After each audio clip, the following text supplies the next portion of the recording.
all aspects of life. In the 26 states and 10 countries, it has been my energy that is infectious and magical. The impact elevates everyone to new heights. It's time to conquer our challenges. Relationships across the board, communication gaps, fear of the unknown, limited beliefs, and all that holds us hostage in life. The path to power is peace, and peace is the power to live by. The unique perspective that I bring to the table inspires all, professionals, executives, students, coaches, and athletes to reach their highest potential. That is why I, Sid McNary, am known as the secret weapon.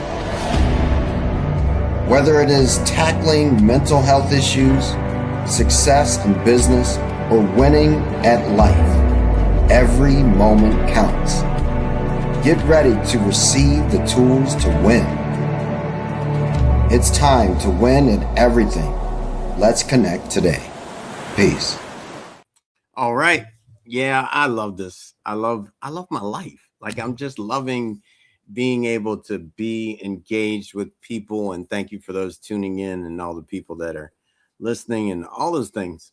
And so let's get it started. Dr. Vibe is here. Tony's on his way, so he'll be here in 2 minutes. Dr. Vibe, what's good? Everything's good. What's cracking? What's cooking? Look at you, man. You got the red on. You know, red is like famous people. Famous people supposedly wear red. Like literally in my really? Yeah, like in my yogas, in my ashram, they made us paint one wall red, feng shui, because it was the wall that signified fame when people walked into that direction, which was to the south, obviously.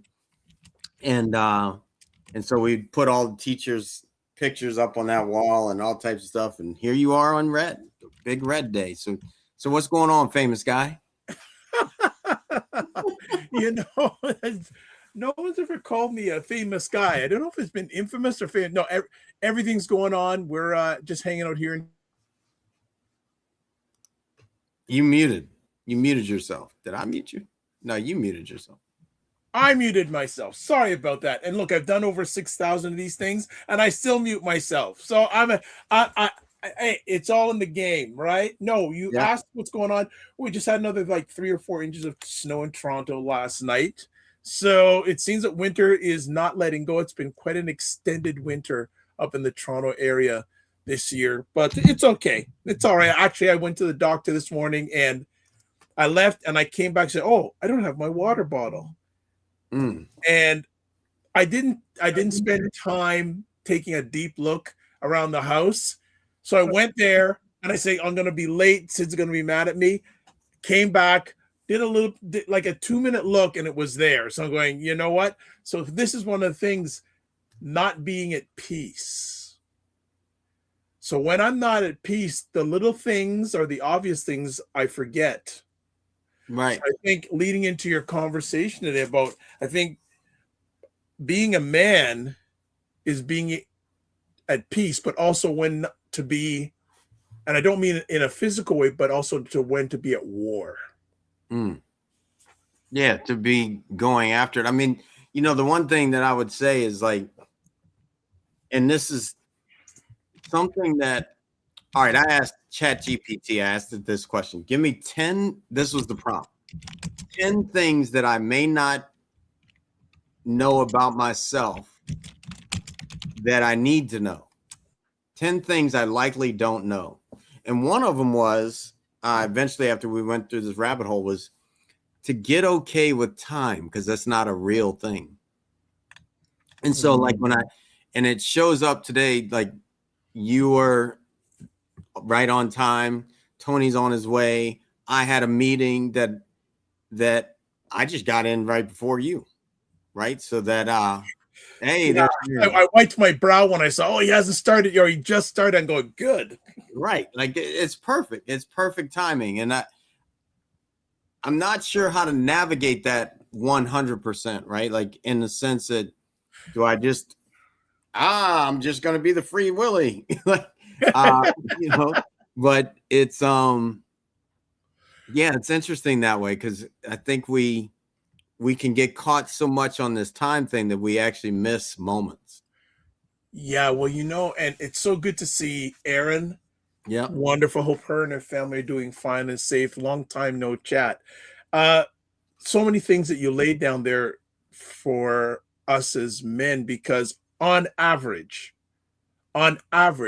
we do not live as long as women do. Right. 75 versus 84.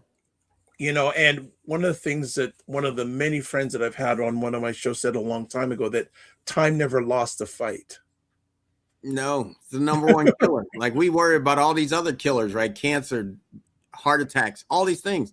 The number one killer is time. Yeah, right. So I'm going to lay down a definition that I saw about a man, and let's see where this leads us. This definition says a man is someone who takes responsibility for his life, his impact, and his relationships, not just his image. Well, I guess I'm a man then.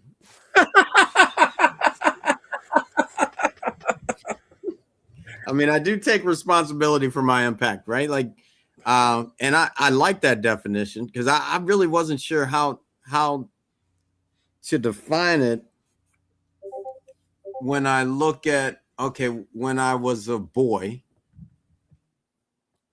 what transitioned me, and Tony's here, from being a boy, what transitioned me to being a man? Give that definition one more time, because Tony didn't hear it. Hey, what's up, Tony? How you doing? What's up, Dr. Vibe? Good to see you. Good to see you. Right back at you. So Sid has asked me to repeat a definition I saw about a man, and we can pull it apart like a good piece of meat, So here's a definition. A man is someone who takes responsibility for his life, his impact, and his relationships, not just his image. I would actually go on to say, and his mistakes. Well, that would be life, right? Like, I think mistakes would line up in there.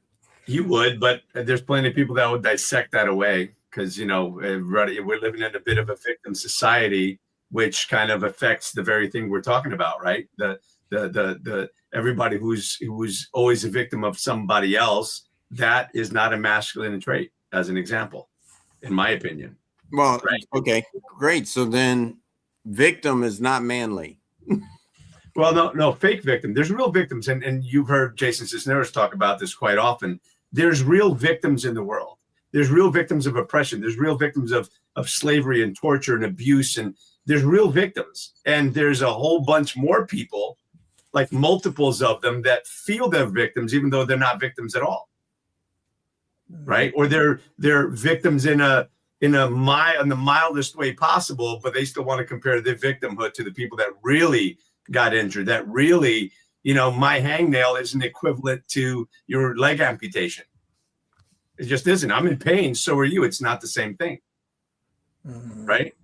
So you can't quantify someone's pain, but you also can't say, oh, you have no idea. We all know the one-uppers, right? Say, oh man, I'm having a bad day, or I had this. Oh, you have no idea. You should deal with what happened with me. Or, oh, dude, I sprained my ankle. Dude, I sprained my knee. Oh, dude, I broke my hip. All right, relax. But there's that tendency of that one-upping, because of what we call it significance, right? They want to be significant. That's that top human need. They need to be the center of attention. Look at me. I'm more significant than you are. My problem. You think you got problems? So let me tell you about mine. So there's a little bit of that. But when we start making excuses after excuses and not taking responsibility for our life, for our actions, for our words, which is kind of where we are in society, there's a lot of people that are doing and saying and acting out in certain ways and doing it with impunity, because they're not used to, they've fallen out of the custom of being held accountable. We're seeing more lawlessness in this country and in the world now than we have in a long time, because we've gotten, well, hold on. In many ways, in this country in particular, we've gotten soft on crime. Not all crime, but we've gotten soft on some crime. Think about what's happening now, and I don't want to get into it in detail, but think about what's happening with the Epstein files. There's a whole bunch of people with names on it. At least in the UK, they've already arrested 2 people, Prince Andrew, and they arrested the guy that was the ambassador to the United States. And in Amsterdam, they arrested someone too. Where are the arrests in this country? So because and people are seeing this and seeing the depravity and seeing the crime and seeing the violence and seeing, I can't even imagine. And Sid and I have been exchanging information and talking about this quite a bit. We're seeing this, but we're being desensitized because it's there all the time, but nobody's getting held accountable for it. And that's a problem. And that's where the lawlessness and the broken window theory comes in. Why is it a problem to have a broken window and an abandoned car in the lot next door to your house? Because if you don't manage that, next week there's going to be another broken window and another abandoned car. And the week after that, the neighborhood kids are going to come and bust out the rest of the windows in the house because it's abandoned and nobody gives a shit. And before you know it, the neighborhood starts to degrade and goes to hell. And we're starting to see a little bit of that in some of the societal rot that we see in different places because people aren't being held accountable. Think about California. You can steal up to $1,000 and not even get arrested. And I think I shared this last week. Oh yeah, in California, up to $1,000, it's a misdemeanor. They don't even arrest you. There was a couple, and I think I may have mentioned this last week. I know I sent this to somebody. I don't know if it was on this platform or not. But one of the funniest videos that I laughed, and I must have watched it 73,000 times, well, maybe not that much, was a woman and her daughter got caught shoplifting. And they got arrested. And they're like to the cops, no, but we don't have over $1,000 worth of stuff. I'm like, of course you do. You got $1,600 worth of stuff. Your daughter's got $1,400. Oh, but it was on sale. They said, hold on a second. You don't get the sale discount when you're stealing. All right, hold on. You know, so I know how Tony is. Tony came in like fire, so which is fine because we were late. Tony was later. Well, I was coming off another show too. So right. No, that's fine. But I do want to say this because I'm okay. I'm just okay. Like I'm at peace, so I'm okay with just saying, all right, we got to reel this back in a little. So a man seeing the muck and cleaning it up. That's how it shows up for me. So, and what I could say for going out, sitting on Vision Quest, one of the things my grandma said to me is, when you go do this, it's time for you to put down your childish ways and move life forward. And I think that's what a man does. Like a man realizes, okay, here's the childish things that I may have done that impacted people and life negatively. And now I clean that crap up. And that's one thing, like, and I'm going to say this out loud in this moment. We've got someone running our country that is a child. That's a problem. And people voted for a freaking child because it hasn't changed. It's been the same thing. Like a man doesn't do what this guy is doing. A man doesn't go and imitate people on live TV with children watching. See, that's a child. I have a hard time with that. I have a hard time letting that child run our country and run, in many ways, the world. It's a problem. We got to get some men, people that recognize, all right, this is a childish way. This thing that person may be doing is not elevating other people. Got to put it down. Got to change. Now, we can go beyond. Like, it's not just childish ways with that one. It's Epstein files. I don't give a. Once you realize that the Epstein stuff is happening around you, if you show up multiple times, you are a definite part of the problem, which isn't a man. A man to me says, I'm going to do my best to step in a way of what God's doing for everybody. Oh, you step in to stop the violence when you see the violence. And that's what we see so many times. You know, that young woman from Ukraine that got her throat slashed and nobody did anything. The people that get set on fire, that there are people there and nobody, men and women, nobody steps up because out of fear of repercussion. Then again, the last guy, the Marine that subdued someone, unfortunately, the guy died. He was tried for murder. Meantime, he was a masculine man trying to protect the other people on the train from someone who apparently has lost their mind. And again, things happen. It's a sad situation. I understand what you're saying. You know, there are some childish things that are being done by the sitting president. I think there's also a lot of good things that are being done. I think that, and not that. Give me one. Give me a good thing. I think that, as an example, I think that he's resolved or helped resolve 8 international issues that have been longstanding for decades in some cases around the world.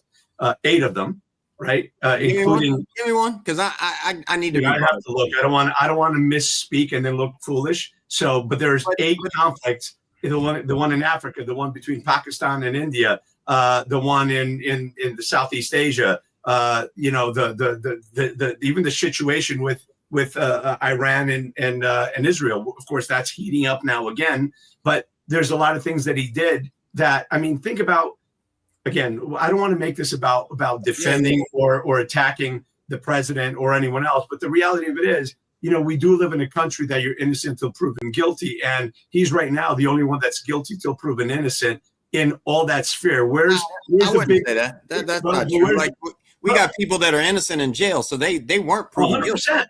Listen, I agree 100%. He ain't the only one. Like, I'm not good. Like, I think it's childish to sit here and speak for this guy that's actually creating catastrophes in the world. Like, that is a weak ass person. I won't defend an evil person no matter what, and that's a childish thing to do. That is childish as I don't know what. I heard something last night that I think you'd appreciate. As I was driving home from a meeting I had, it was 10:30 at night. I'm driving home, and a quote from a book came up that I was listening to, and it was freaking fire. And it said, "Never make peace with evil." Absolutely.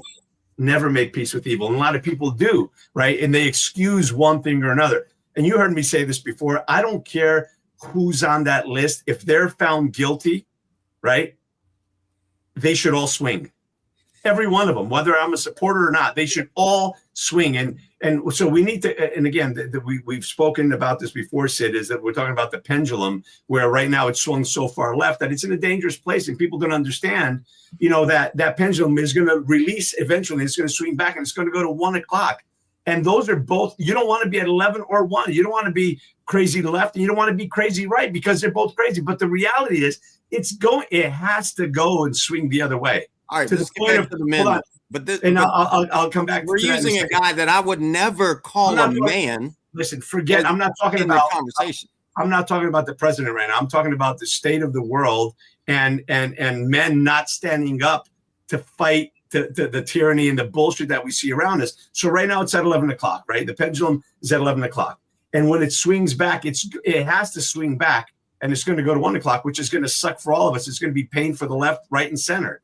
So, and the other scary part that people don't realize is that 1 o'clock to 12 o'clock, 11 o'clock to 12 o'clock, it's the same totalitarian regime that's dictatorship.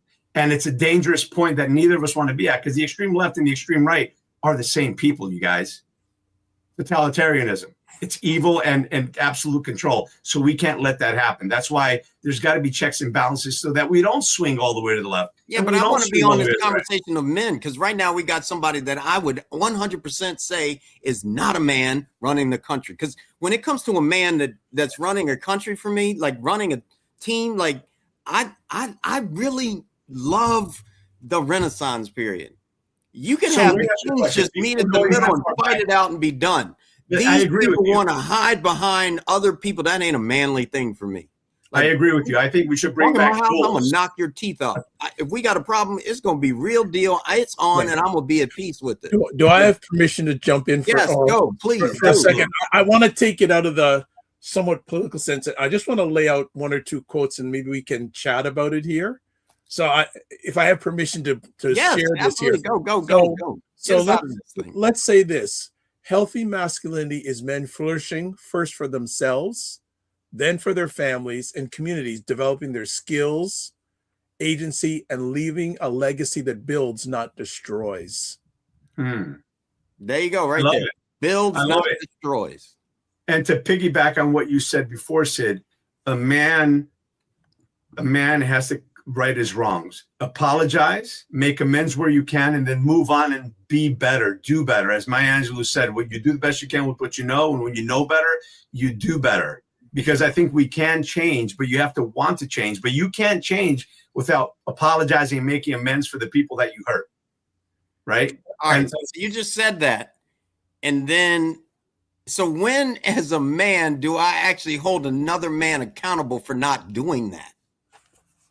Well, there's different ways of accountability, whether it's a physical altercation, depending on the severity of the situation, or it's just kind of casting them out, casting them out of the tribe, so to speak, your tribe. Doesn't mean there's a great line by Tupac, and I don't quote Tupac a lot, but I love this line. It says, listen, just because I don't want you to at my table doesn't mean I still want you to eat, just not at my table.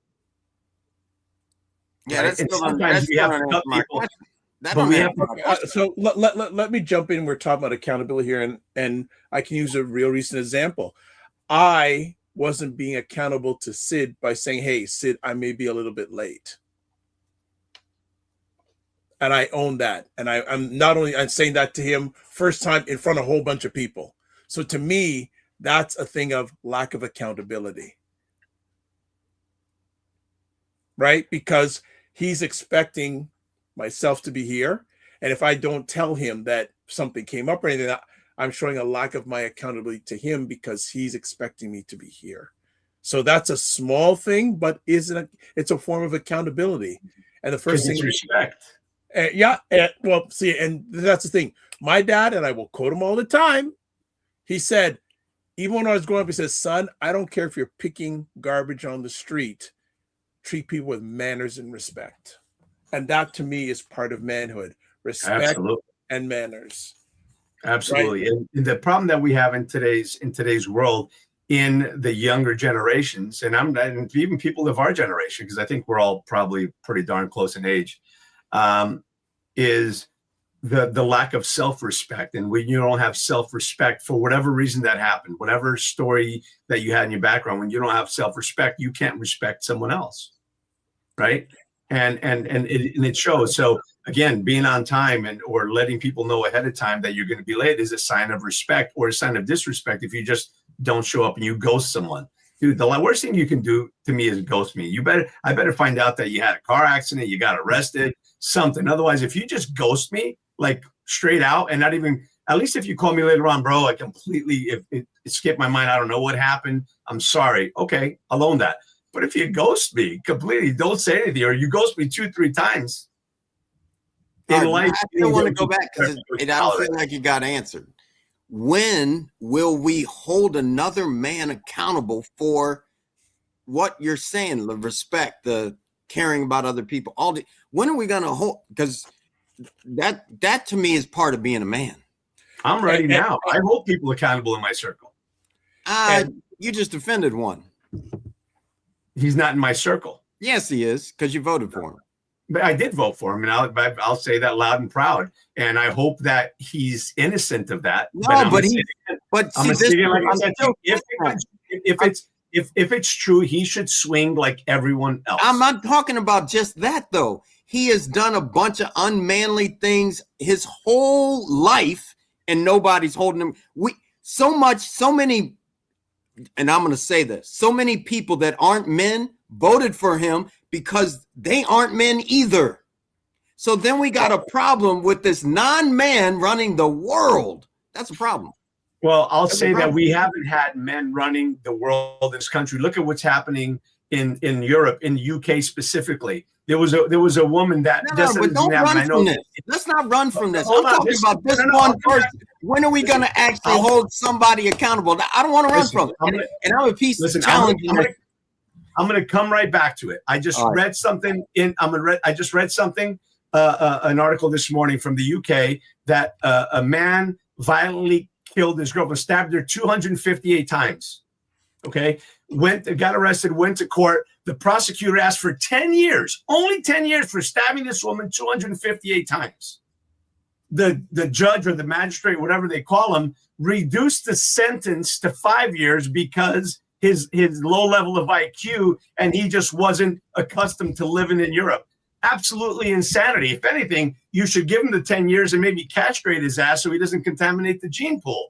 But the problem that we're having here is, again, it's that lack of accountability and holding people accountable. And I'll tell you what, as bad as the current president might be, where have the real men been in the last 20, 30 years leading this country and others? It opened up the opportunity for this guy to come in and people like him. because ultimately, as bad as it is, we need somebody that's more radical to try to break that line. Because if we keep going on the trajectory that we've been going on for the last 10 years, we're screwed, guys. Men have to stand up and start to fight. And if you see something bad happening on the street, I don't care if it's an old lady that's running out of the shopping center with a cart full of freaking meat, more than she can ever eat the whole year. I'm going to tackle her ass. I'm either going to stop her or I'm going to stop her one way or another. So because understanding that when we let that broken window, no, you're not. I'm calling BS on that. No, you're not, because you're saying these things, but you voted for something that was already like that. No, so that's not true. I didn't vote for Gavin Newsom. This is the stuff that's happening. I'm talking about, wait, time out. I'm talking about you voted for a guy. I don't give a darn what anybody says. This guy went on TV that everybody saw around the world and imitated a handicapped person. I don't care what the reason was. He imitated a handicapped person and people still vote. That ain't a man. And the people voting for him ain't men either. Would Joe Biden or Kamala Harris be any better? Stop trying to make an evil for an evil. No. Listen, you've got to look. These are the two candidates. Either you're going to have the fraudster from Minnesota. Don't vote for any of them. Listen, but hold on. One heartbeat away from being the president. You're full of it. Don't vote for any of them. But brother, I understand. If nobody gets voted for, we have to have a whole new pool. So don't do it. That's not true, because just because you vote doesn't mean hold on. Just because you vote doesn't mean that nobody's going to vote. Somebody's going to get in, and then the worst of the two evils is going to get in. So everybody that voted for it that didn't vote for something they really wanted is full of crap. See, because if you bring me something I don't want, I promise you I ain't taking it. But most people don't have that level of, in my spirit, that makes a man. You bring something to me I don't want, I will stand there no matter what and say no. Most people won't do that. Tony froze perfectly. Sorry about that, guys. We with the storm that we had yesterday, so we had lost the last minute. Dr. Vibe, go ahead, man. What you got, Dr. Vibe? So I'm gonna see if I can pull the conversation away from the somewhat political sense. Let me ask then, because we're having a challenge with where many men are at, where does the frames come in? It all starts at home. That's an interesting one. I think it starts at home. And again, this goes back, and this isn't political, but this does go back to the government. In the 60s, when all these social programs came out, and now all of a sudden the government is taking the place of the father in many cases, where now it just divorces become all rage. They didn't have a man at the house in the first place. If the government can take over, then you ain't got a man at the house. I was born in 1970. So no, they didn't come in my house. Like, no, I know my dad was in that SOB. Like, no, you're right. But what I'm saying is, the man in the house. If the government can come in, you ain't got a man anyway.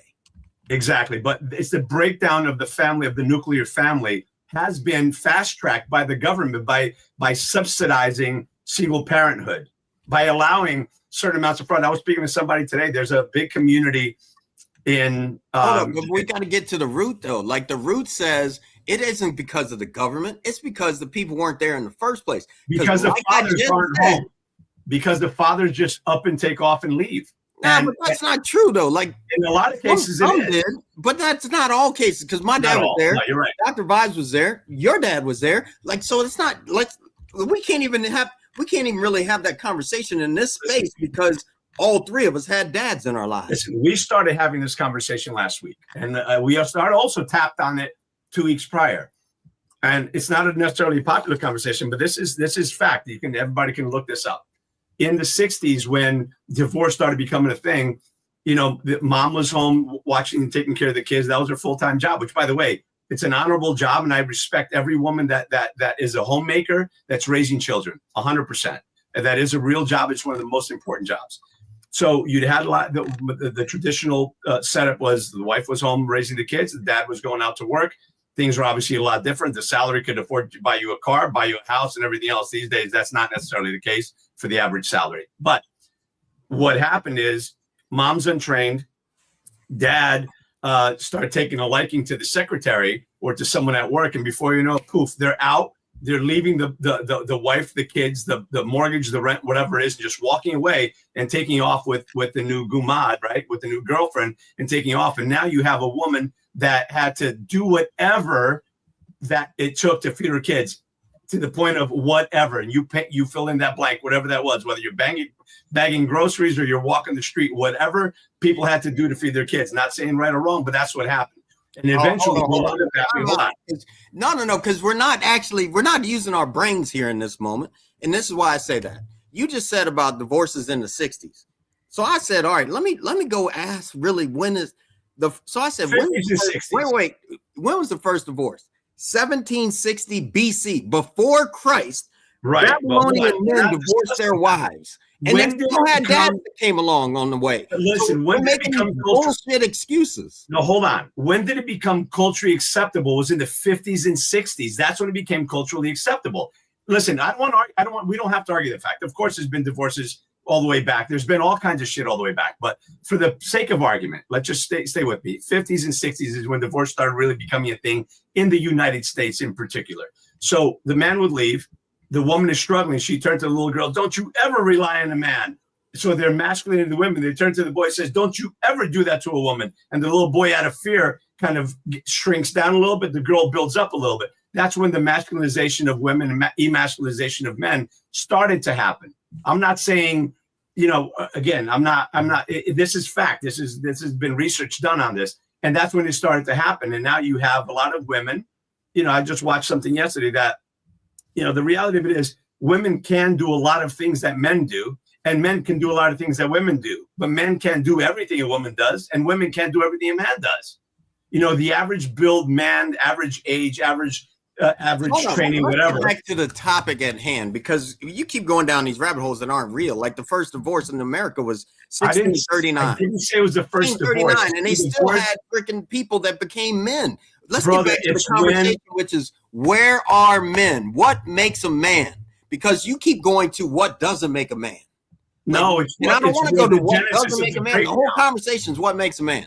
I'll tell you what, the thing that destroyed it the most is life is too easy for too many people. So you start finding problems and creating problems and the drama that really shouldn't exist because we have no problems, right? We, the average healthy person in the United States in particular, we have no problems. There's people that have serious problems that, listen, what do they say? A healthy man has a million dreams, a sick man has but one, right? Because that's a real problem. Say that again. A healthy man has a million dreams. A sick man has but one, because you have a real problem that you're fighting, a real monster you're fighting. If you don't have a monster you're fighting, you don't have a real problem a challenge that you're trying to overcome. You make everything else a problem that really isn't, right? Again, I know we're going to talk about this is a big conversation that starts in a lot of places. And while I'm not saying that the first divorce was in the 50s, I never said that. But when it started to become popular in the 50s and 60s, that's when we started to break down the nuclear family. And when the dad is not around, the mother cannot be the dad to the child. She can take that place, but it's not the same. A woman can't teach a man how to be a man. She can do her best, but that isn't always the case. I would disagree with that 100%. I say that because if for some reason, all right, I look at, there's plenty of people that their dads pass away, not divorce, dads pass away. And there's men that develop out of that relationship, out of that situation. Because that's a whole nother dynamic. They need to step up. That's different than a man taking off. They need to step up. What's different about it? It's just different. It's psychologically, it's different. One's abandonment, and one feels like abandonment, but it's lost. The person died. There was no. The only thing that makes it different is the person's interpretation, but it's the same thing. There's not a man there. And it depends on how the support system around the family, how they react. Do they have a support system? I mean, there's a lot to. Again, this is a monstrous, huge conversation, and the things that I'm bringing in, it may seem like they're far-fetched. We're talking about the things that are happening on the train and the $1,000 and right. So because there's so many things that could be. because The of so many accountability things it could be, let's get on the topic of what makes a man and not all these possibles that are possibilities. It's not possibilities. It's what all comes back in together. It's all the little things that created this problem. Bottom line, a man sees a problem, he fixes it, and then he goes to see who's accountable, who needs to pay for it. But you got to fix them. You got to stop whatever's happening now. Protect. Listen, our job as men, first and foremost, is to protect women, children, women, and the elderly, and those who can't protect themselves. That is our first job, and then is to provide for our families and to leave. In my opinion, my goal is to leave everyone I meet and everywhere I go a little better than I found them. That's my life's goal, and we should all be looking at the same thing. And to raise good humans, and to raise strong men and strong women and good human beings. So, Tony, let me ask, and this is just a general question: should men protect themselves more than others? Is that part of being a man? As a matter of fact, that's a good question. And I think self-preservation is a thing. And if you don't protect yourself, then you're not going to be there to protect those that matter most. So, but it all depends. I would absolutely lay my life down and give up my life for my family, for my children, for my wife, for the people that I love, or for something that is that powerful. That, then at that point, I may very well sacrifice myself and not protect myself. I would never protect myself first over my children. I would never protect myself first over my wife. I would never protect myself over, you understand? So self-preservation is a thing, but at a certain point, you got to step up and take the bullet for that child that isn't even yours. Okay. That's a man. Okay. So I want to add another layer here and bring in some facts here. So men account for about 75% of the suicide deaths in Canada.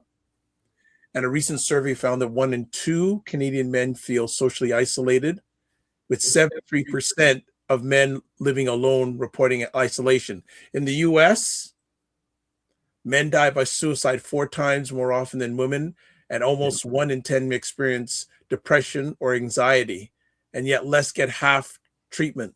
So then, with the facts I just shared, is it also being part of a man being willing to admit you need help? Absolutely. And the problem that we have, and that's why this conversation in this group is so important. Men need an outlet to be able to speak, to have that brother, to have that vault, those vault conversations, the people that you can trust, and you call them at 3. And there's a great scene out of a movie, and I forget who it is, but it doesn't matter who it is. But a guy walks in and says, "Hey, listen, I need your help. We're going to do something. We're going to hurt some people. You can never ask me about it. You can never, and we're not going to talk. We'll never talk about it." He says, "Okay, whose car are we taking?" We all need a friend like that, right? Somebody that isn't going to ask questions, is going to stand by you. And listen, I was suicidal at 16. I'm that kid. I had a terrible childhood in many ways. It wasn't all bad, but I had a very traumatic childhood. I was suicidal at 16. Twice I had the razor blades up to my wrist. Twice. One time I scraped, didn't do it because I didn't do it because I didn't want to do it. I didn't do it because I didn't want my mom to go through the pain because she didn't deserve it. Right? And God has a sense of humor, so he killed me on my 18th birthday. Not to make this about me, but that was kind of my journey, my experience. And I've battled depression my whole life. And it took me a long time to even fall in love with myself. I was in my 40s, and I've been doing this personal development stuff for a long time. I knew better, but it took me a long time to finally be happy with me and love me. Right? And I think that that's the most important thing, because that is a self-preservation. That's what we need to work on as men, is to really be okay with us and love ourselves so that we can step in and do what we need to do when we need to do it. But the reality of it is we need to ask for help. I watched a video the other day that was heartbreaking. There's a woman say, "Hey," asking men, "when you're really struggling, who do you turn to?" And then it was just man after man answer the question. Nobody. I'm alone. Nobody gives a shit. Nobody this. We're only as good. And it was, I got the chills. It made me emotional just watching this. But there are so many men that feel that way. And I'm here to tell you that you are not alone. Whatever you're feeling, other people are feeling through it. Other people have grown through it. If you're having that feeling, call. I don't know what the number is, so maybe we can pull it up real quick just to make sure we put it in the chat. But, reach out. There's always somebody willing to help. Call a friend of yours. Call a family member. Call your neighbor and just tell them that. Call another man and say, "Listen, I'm having trouble, man. I need to talk." Go to the hospital. Go to the police station. Go to the firehouse. But most people don't have somebody that will actually listen. I mean, I can look at this in this moment and I'm like, we can get caught up in this. I got to hear myself like that. And so that I want to know what is a man? Like a man can listen and these ones that can't, you're not a man. You haven't even looked at your own stuff to dive in and really see that's what I want to know. Like what makes a man so that somebody that actually is watching this can say, oh, I need to do a better job at that. And that's, to me, that's a big place. Like, all right, we got to be able to listen, because a man to me is somebody that can sit there and say, okay, I hear you. I can look in. And if I'm talking, I'm not looking in, I'm actually putting stuff out. And so I think that's such a big place for a man to learn to listen. In order to be a man, you got to be able to just stop and listen. I would add to that, first of all, you got to be able to listen to yourself. Right? And especially when it comes to health. Because again, I just came from the doctor. I listen to my health and I don't just put it aside, because to me, the body is the most immaculate construction piece ever. And if you're ignoring that, it's you. But I think you got to listen to yourself. And, we always talk about in relationships intimacy. I say to men, into me see. Ooh, love it. Into me see. So if there's anything I want to leave with anyone watching this live or on replay, man or men, those who love men, have men look into themselves. There's an old Elton John song, and one of the lines is it says, look in the mirror and stare at myself, wonder if that's really me on the shelf. Because he ain't even looking at himself, he's looking behind him at the shelf. Ain't that I never caught that in that song. God damn. Yeah, it's a song called This Song Has No Title, Just Words and a Tune, from an album called Goodbye Yellow Brick Road. And so he's not even looking at himself, he's looking at the shelf behind him. And here's something that I would suggest to every man. By the way, another definition that I have for being a man is a good man. A safe man isn't a good man. A good man is someone willing to do bad things to protect the people and the things that he holds dear, and having the ability to do that. So going back to what we were just talking about, and I just lost my thought. I lost the thought that I was going. But again, it's being ready and being prepared. They say the best way to get ready is to stay ready, and it's important to kind of stay aware, be aware of your surroundings. I think that's a big part as well. Just being aware of your surroundings, right? Being aware of who's around you, and how, again, being able to protect and defend not just yourself, but the people that you care about. I think that's an important part, because there's so many people today that don't know how to do much. How many times have you seen, a guy with the beard standing there while his girlfriend is changing the tire? Because a beard doesn't make a man, by the way. Let me just tell you, a shaved head doesn't make a man. A beard doesn't make a man. A handlebar mustache doesn't make a man. None of that makes a man. Tattoos don't make a man, right? It's what's on the inside, not what you see on the outside. Understood. I believe that especially manhood is defined when you're going through the roughest part, not the best part. 100%. And I always say that there's a gentleman, he did it for a while. He had something called a board of directors.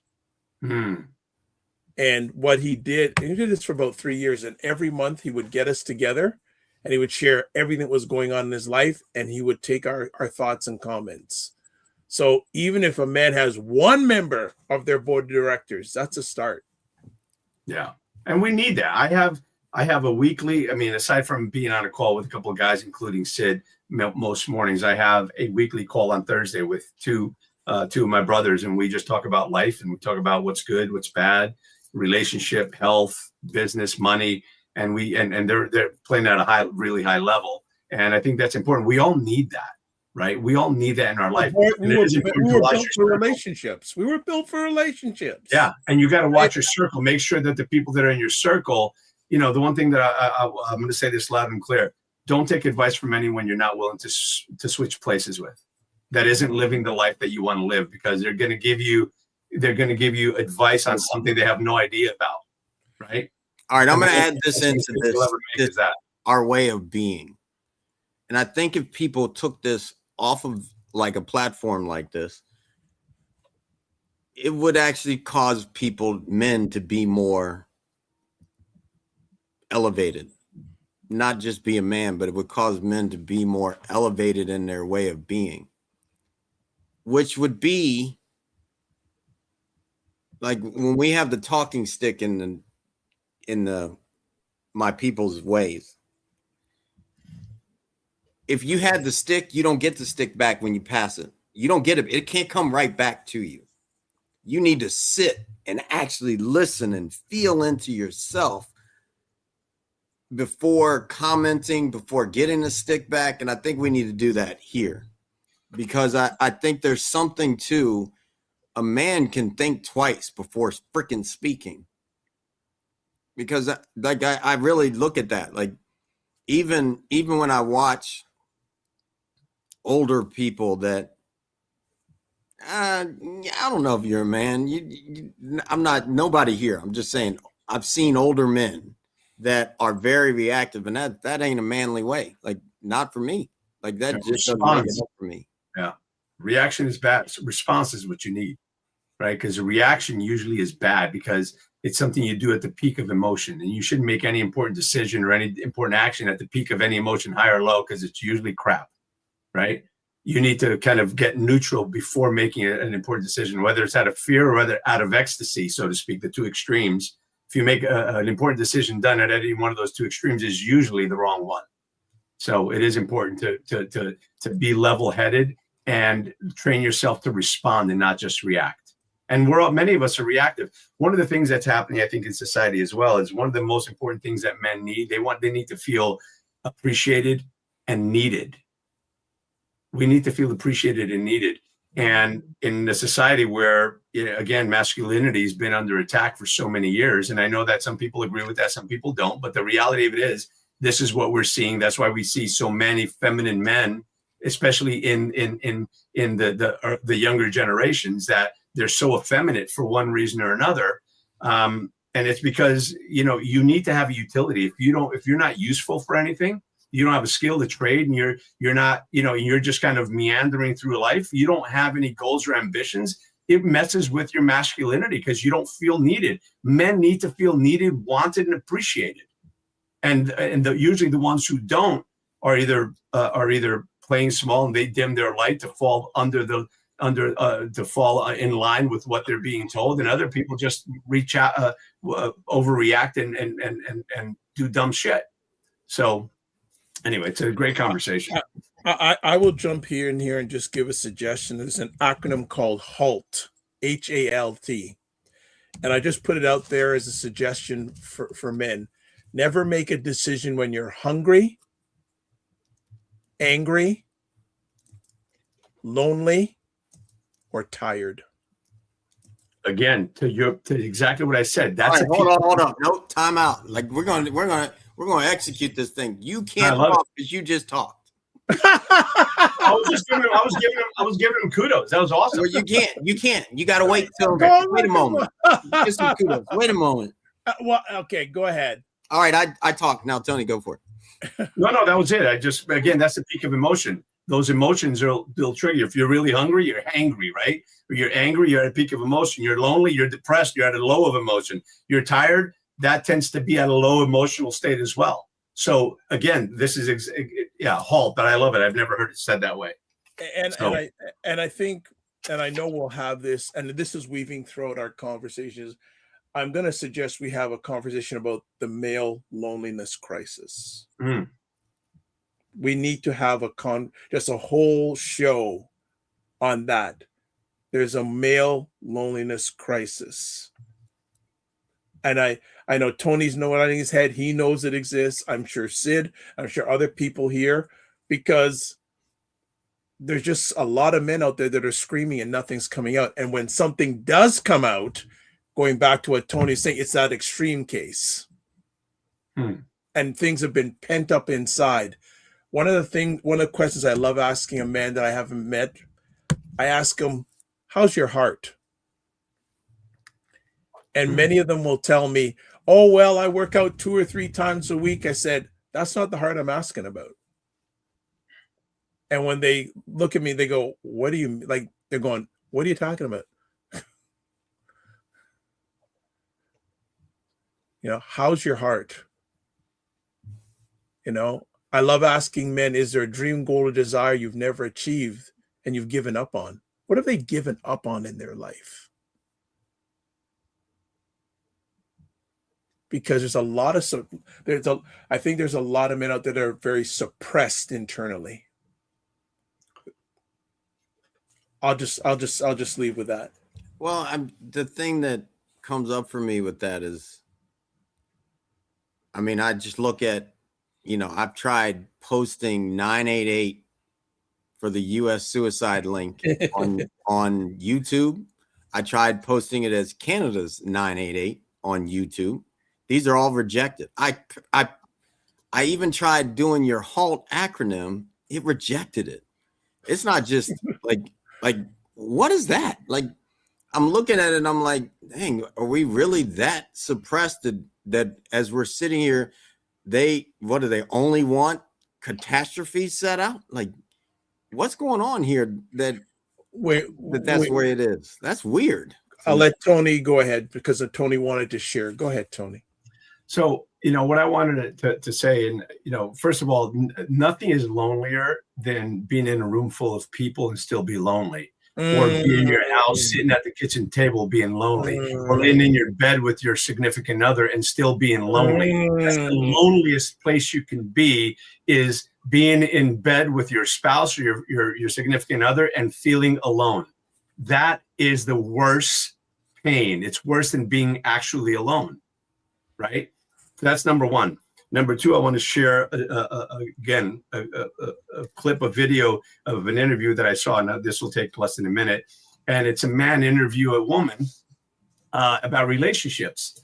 And I'm not going to go through the beginning of it. It says, "And how about your husband? Is he happy?" And she was like, "Is he happy? I'm being interviewed. I know, it's my show. I'm asking, is he happy?" And she just stopped again and looked at him like, "Why are you asking that?" He says, "Is he happy?" And she got pissed. She ripped off the microphone and she was ready to walk out because she knows the answer. The answer is no. He's miserable, but she's happy. And that's all she gave a shit about. I'm not saying that that's the case in most relationships, even, or in half of the relationships. I'm saying this happens, which goes back to the loneliness of married men, because of the lack of appreciation, because of the lack of intimacy, which, by the way, is not just sex. That's the next side of it. The intimacy, the touch, the closeness, right? The respect. And that's what men strive for. And when they don't have it, things start to fall apart and they leave, or they're lonely, and, whatever happens. Yeah, they're emotionally checked out. Yeah. They're just emotionally checked out, and it's a slippery slope. If it's a slippery slope if it isn't caught in time. It's a really slippery slope. And I just this male loneliness thing is really, really, really concerning to me. One of my closest friends I've known for 35 years. I called him up 2 or 3 weeks ago. I said, "Hey, how you doing?" He said, and fine. I said, and he's a DJ. He's been DJing for 30 plus years. He knows people all around the place. And I asked him, "Hey, do you ever get lonely?" It took him 2 seconds. Yes. It was like, he didn't even have to think about it. It was just yes.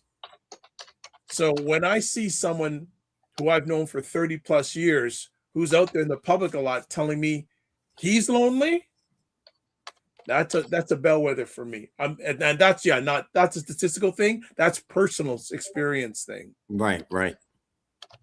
And I think that's a thing for another characteristic of men, that we may feel alone, but we don't feel lonely.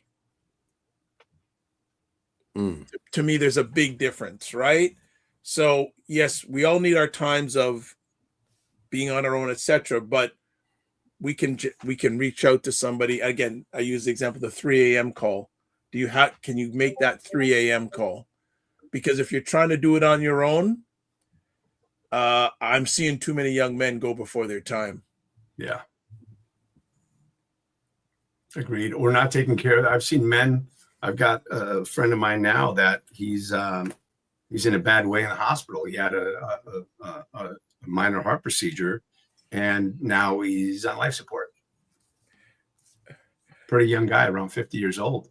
Actually, go ahead. Sorry. And yeah, no worries. And and again, we have to take responsibility sometimes. And I mean, it's bad. It's horrible. And I got such a freaking amazing guy, amazing family, and hopefully he pulls out.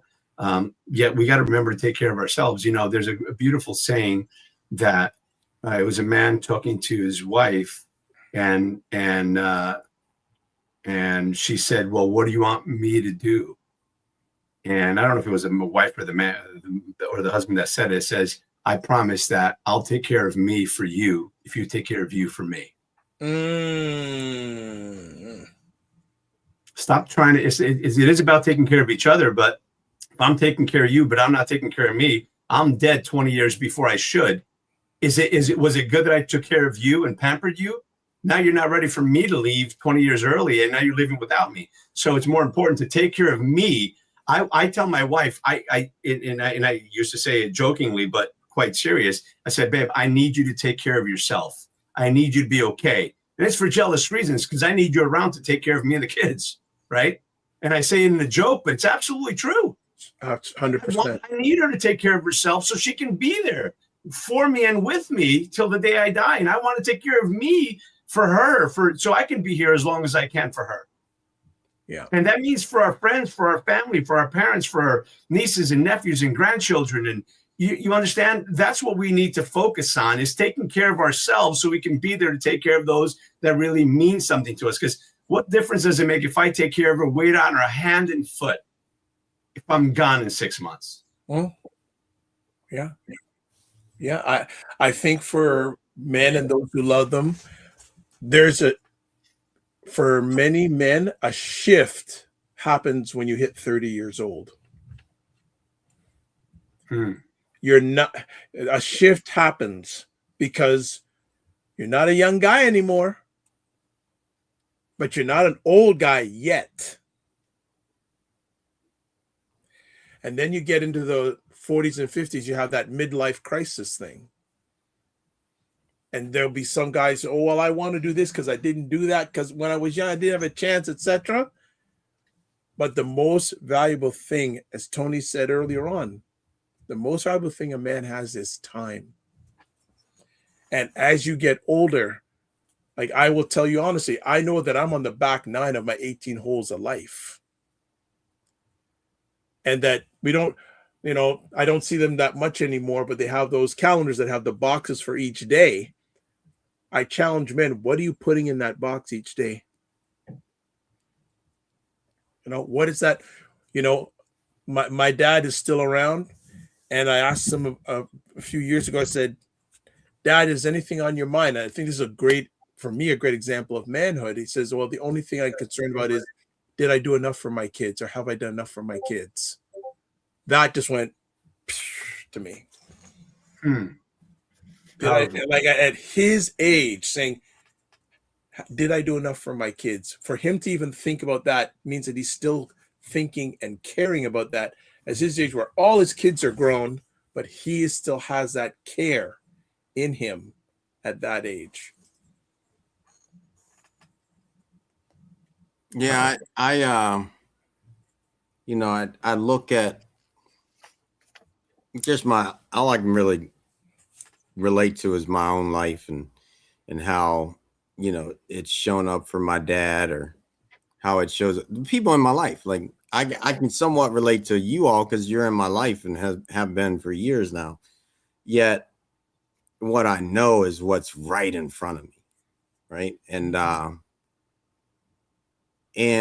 would say some of the moments that caused me to realize I became a man were like talking to my dad and helping him when he's helped me all my life, right? Like, and I'm not talking about just physically, but like mentally, being able to be there and listen to him and not go back and forth, or even sitting with people that maybe it always ended up in an interesting moment. The man in me is the one that's able to bring it back down to the ground. Like the other one, like, nah, if you're just always elevating, like, yeah, I'm with the Epstein stuff and all the different things, like, okay, yeah, I get it.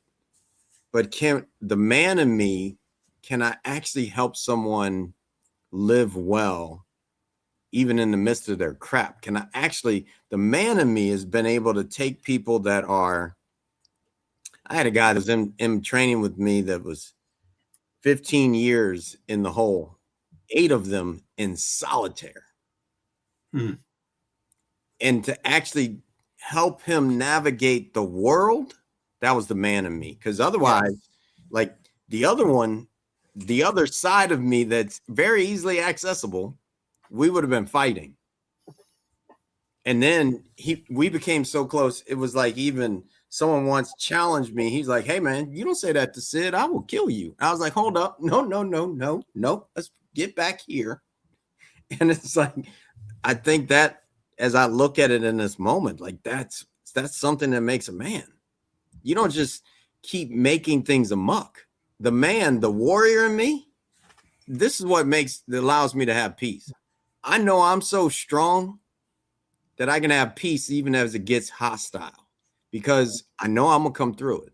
That's the man in me. Like, I'm gonna come through it. I don't have to help it get worse. The man in me finds a way to bring it back.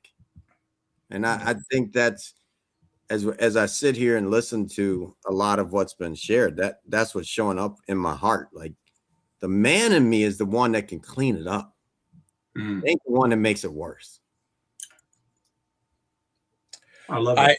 I had a great example a number of years ago about being a great man. There was a close some family friends, and they lost their son in his 40s, nose cancer, of all things. And when we went to the service in a church was packed, but 50 men got up and sang a hymn in his honor. That really struck me, because I've never seen anything like that in my life. That really resonated. Like the whole place the tears were flowing, because that was, to me, a moment of manhood that I've never seen in my life. So I will say to men and those who love them, what will people say to you about you when you transition? If you have kids, they're probably going to outlive you. You never know with science these days. Yes, God willing. And you want to hope that they're living in a decent place, whether it's a home, a condominium, whatever. And then I would say that you'd like a picture. Hopefully they'll have a picture of you in that place. And then if people come in to that house and they say, hey, who's that guy in the picture? What are they going to say?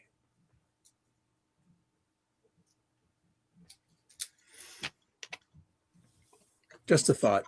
You know, they say legacy, and that's something that I repeat quite often. Legacy isn't what you leave for people.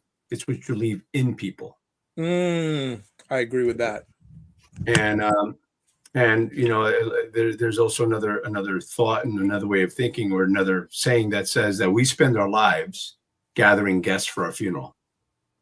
And oftentimes the amount of people at a person's funeral can give you a good gauge of the life that person lived and the lives that he impacted. It's not just the life he lived; it's the life that he impacted.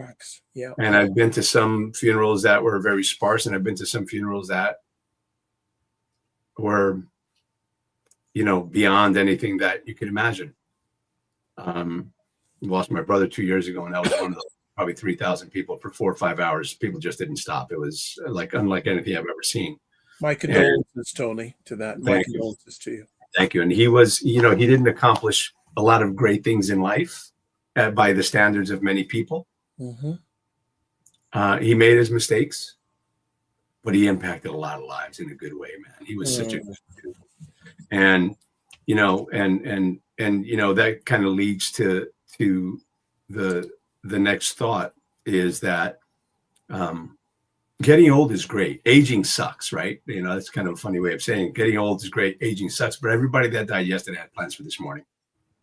And it is in the moments of struggle and difficulty and challenge that we actually grow and become who it is we are. And I've never met a strong man with an easy past. I'll tell you that right now. We all have to go. It's a struggle that makes the muscle that we need to endure the next challenge that may come, whether it be the challenge that you're going to face yourself or the challenge that you're going to be put in to help someone else go through that challenge. I believe that we go through the difficult moments in our lives to prepare us for what's coming, either in our own life or in the life of someone else that we get to impact. Right? So we got to embrace those moments, embrace the suck. And yeah, that's my thought on that. It's good. I mean, I do want to add that, there's this question this thought was proposed to me as someone was blessing my life. And they said, from this day forth, may everyone that you meet have been happy to have met you. There you go. That's different. That's a man. And that doesn't mean that I'm just sitting there easy with everybody, because I'm not.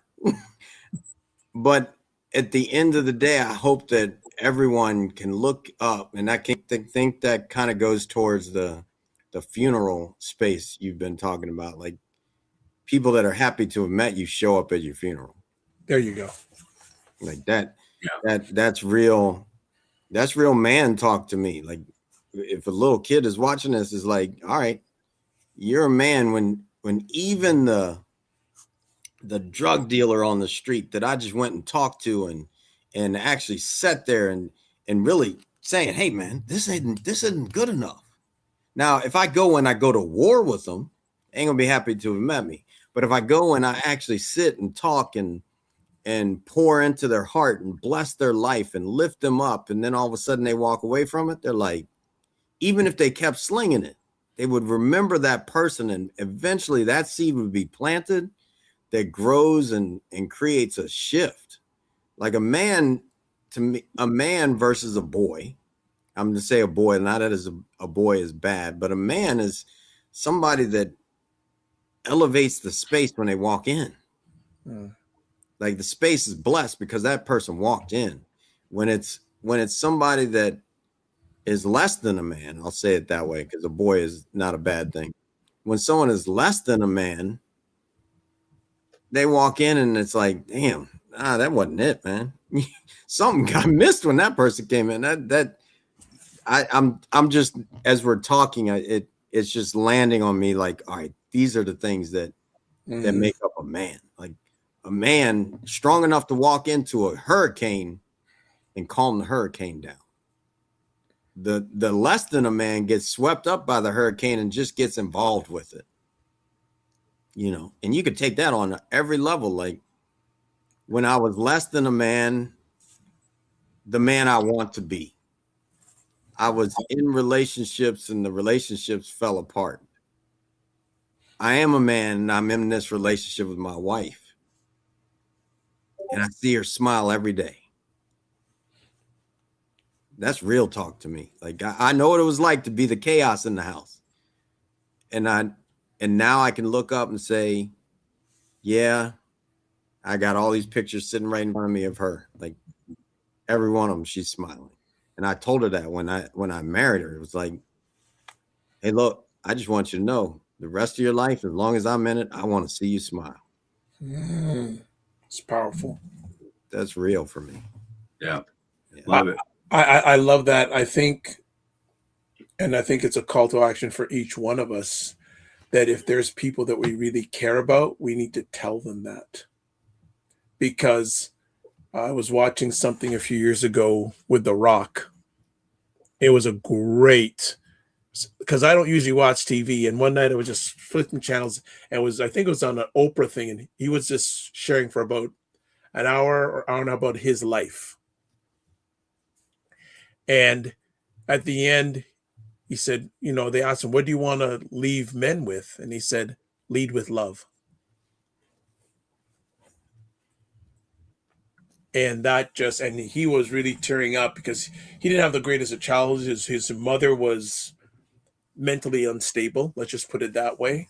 But when he said that, lead with love, and yes, love for yourself first, but also, as Tony said earlier, you got to love. In order to love others, you got to love yourself. And it's a good love, not a selfish love. There is a difference. But, and again, piggybacking what Sid said, if you're a man, doesn't matter what age of person, they want to be around you. Especially our younger people. Because they need us more than anybody else. The young boys and the young girls need us more than ever now than anybody else. And if they want to be around us, we're doing a good thing.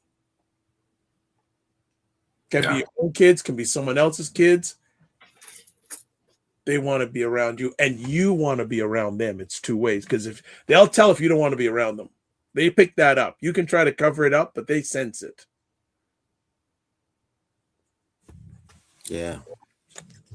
I love that. Lead with heart. Well, I usually say lead with heart. Yeah. I mean, with love as well, but lead with heart. Follow your heart. The great line I like to say as well is follow your heart, but take your brain with you, right? Because sometimes follow our heart is going the wrong direction, right? Because you gotta take your brain with you. Make sure that you're thinking about the things through. And look, ultimately, we're all just walking each other home, right? I like that. I like that. And trying to be the best version of you that you can, a little better today than you were yesterday. Tomorrow is another opportunity to do a little bit better, to grow, to be better, to have a better relationship with yourself, to have a better relationship with your spouse, with your kids, with your creator, with your friends, with your family, whatever it is. And one of the things that I've taken to doing over the last couple of years, and it happened because of some losses that I've had in my life, which is when somebody comes to my mind, I call them because they either needed me or I needed them. So it's just an important thing. If somebody comes to your mind, you haven't spoken to them for a while, call them. They probably need to hear from you, or maybe you needed to hear from them. Man, because tomorrow might be too late. Tomorrow you might call and it's too late. Tony, I just want to piggyback on that shortly. Yes, it serves them, but it also serves you. 100%. Right? Yeah, because just sometimes hearing that other person or there'll be just someone who calls you out of the blue and say, you know what? And I'll tell them, you know what? I needed to hear from you. Thank you for calling. And the quality of our life depends on the quality of our relationships. And you've got to build those relationships throughout life. That's what we should be doing. We should be quite literally collecting guests for our funeral. I mean, it's a little morbid to think, but how many lives are you going to impact? What's a legacy you're going to leave, not just in the hearts and minds of your immediate family, but of those around you? What impact have you left? What footprint have you left? Or did you walk around life walking on eggshells? Well, because if you do that, you can never leave any lasting footprints. No. Sometimes you got to walk hard, you got to walk strong, but whose lives did you impact in a positive way? Because again, we're all here for that. So just love yourself, love your family, love those who love you, walk away from where you got to walk away from. And remember that you're the average of the people that you spend time with. So make sure that you're picking the people that you're around with wisely. Otherwise you're going to get stuck in that trap. But again, listen, lead with love, you lead with your heart, make sure you take your brain with you and do the best you can with what you know. And when you know better, you do better. Love that quote. All right, let's leave it with this. I got something new I want to experiment at the end of the shows. 20 words or less, your send-off. Go for it, Dr. Vibe. I can go first if you all aren't ready for that. I thought I just did mine. Okay, you know what? 20, so okay. Okay, so I'll do the quick thing. Check on a brother. Don't wait until a crisis. That's what I will say. Like it. All right, Tony, go for it. I'm going to drop a quote from Glenn Marshauer that he dropped on us a couple of days ago, and I hope I get this right. Live your life today that yesterday is jealous, or something along those lines. I think I screwed that up. Live your life today in such a way that yesterday is jealous of your today. In other words, be a little better today than yesterday. Keep growing, keep going, keep growing. All right, here's mine. Man walks in the room and elevates the room. One who is less tears it down. All right. Thank you, fellas. Thank you, everybody, for tuning in. Excited for everything to come. And look forward to next week. Peace. Absolutely. All right.